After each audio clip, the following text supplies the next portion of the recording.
আজকে বিকেল 5:50 নাগাদ রাইটার্স বিল্ডিংসের টপ ফ্লোরে জি ব্লকে, যেখানে হোম পাবলিকেশনসের একটা ডিপার্টমেন্টের একটা অংশ এখনও আছে, সেখানে একজন খুবই অ্যালার্ট একজন পুলিশ কর্মচারী, একজন কনস্টেবল কেরোসিনের গন্ধ পায় এবং ওখানে গিয়ে দেখে যে ওই এলাকাতে বেশ কিছু বইপত্র, ফাইল ইত্যাদি ছিল। সেইখানে তার মাঝখানে কেউ কি কারা ওখানে কেরোসিন ছড়িয়ে দিয়েছে। এটা আমরা খুবই সিরিয়াসলি দেখা হচ্ছে এই বিষয়টা। কলকাতা পুলিশের গোয়েন্দারা ওখানে পৌঁছে গেছেন, জায়গাটা সিল করা হয়েছে এবং আমরা determined that whoever has done this তাকে আমরা ধরব। সব রকম ফরেন্সিক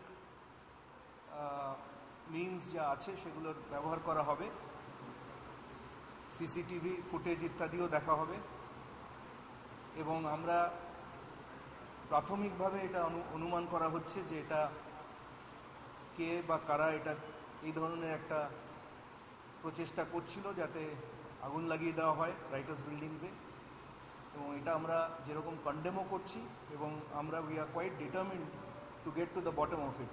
কে করেছেন, কারা করেছেন, সেগুলো আমরা ভালোভাবে তদন্ত করে খুব শীঘ্র যাতে তাদেরকে ধরা যায় তার ব্যবস্থা আমরা করছি। পিডব্লিউডি সেক্রেটারিও আছেন আমার সঙ্গে। আমরা যে কনস্টেবলটি এটা ডিটেক্ট করেছেন তাকেও পুরস্কার করার কথা আমাদের মাননীয় মুখ্যমন্ত্রী বলেছেন এবং আমরা সবসময় চেষ্টা করি যাতে পাবলিক বিল্ডিংগুলো সেফ থাকে সকলের পক্ষে এবং রাইটার্স বিল্ডিং সহ নবান্ন অন্য সব জায়গাতেই আমরা আরও আমাদের ওভারঅল অ্যাটেনশন যাতে প্রপার কেয়ার নেওয়া হয়, যাতে কোনো রকম দুর্ঘটনা না হয় কি কোনো রকম এই ধরনের কোনো ঘটনা আবার না হয়, তার আমরা আমাদের কাজ চালিয়ে দেবো। ধন্যবাদ। হ্যাঁ, ওটা নেই আমার কাছে এখন, এইটুকু জানি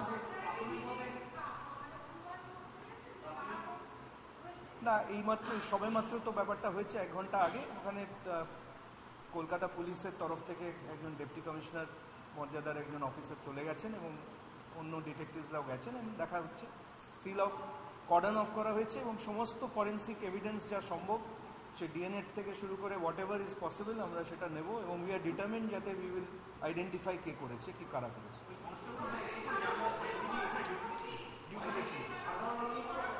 হ্যাঁ, না সেগুলো আমি এখন স্পেকুলেট করতে চাই না, যেহেতু এটা তদন্ত হচ্ছে, তদন্ত হবে এবং তদন্তে নিশ্চয়ই বেরিয়ে 5:50 সময়। জি ব্লক টপ ফ্লোর। হ্যাঁ, জি ব্লক টপ ফ্লোর।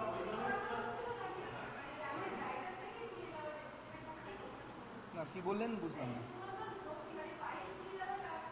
না, চারদিকে ফাইল ইত্যাদি তো ছিলই, কিন্তু এই ধরনের এটা যদি আগুন কেউ লাগিয়ে দিত তাহলে নিশ্চয়ই নট অনলি সেখানকার যে পুরো Writers Building would have been affected. হ্যাঁ, কর্মচারীরা বসে। হ্যাঁ হ্যাঁ হ্যাঁ, কর্মচারীরা বসে। Home publication. Home publication. হ্যাঁ, না, ওদের বইপত্র ওখানে রাখা আছে, কিছু বইপত্র ওখানে রাখা ছিল, ওই তার মাঝখানে কেরোসিন। ও কনস্টেবলটি ওখানে টহল দেওয়ার কথা, উনি ওটার গন্ধটা পেয়ে ওখানে গিয়ে ওটার আবিষ্কার করেন। না, ওইগুলো এখন তদন্ত চলছে। ঠিক আছে, থ্যাংক ইউ।